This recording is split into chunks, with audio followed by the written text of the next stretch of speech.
With impersonations of various world leaders.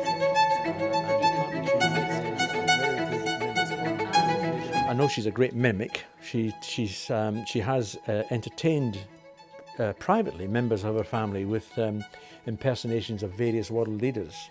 And apparently she is a very good mimic and could have made a reasonable career out of it, to be perfectly honest. I think we all saw a different side of the Queen when she jumped out of that, when she went along with the James Bond spoof and jumped out of the helicopter for the opening of the London Olympics.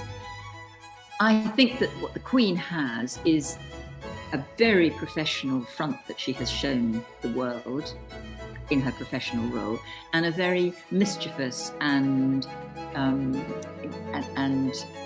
delightful sense of humour that she has in private and that her family sees. Has won for Her Majesty the Queen! Well, obviously the Queen has to be on her feet quite a lot, potentially, and so it's incredibly important that she is comfortable. And I believe it is the case that she has her shoes, which are sort of patent and low-heeled, broken in for her by a member of staff before she ever wears them. So this member of staff, obviously with the same size feet, has to wear them on carpet for several days before the Queen puts them on, just to make sure they don't rub and give her blisters, which obviously could potentially be disastrous if she's on her feet.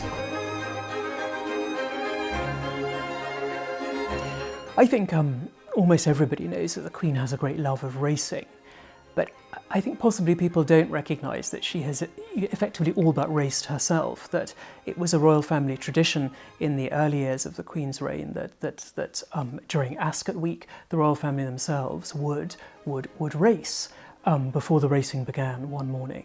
And the Queen and members of her family did indeed ride extremely fast over the course. I think this kind of sums up her, her love of horses, but also her physical bravery. And I think somewhere there's a kind of poignancy, because in moving incredibly quickly on horseback among a group of family, trusted courtiers and close friends, there's a kind of freedom that obviously she didn't very often have.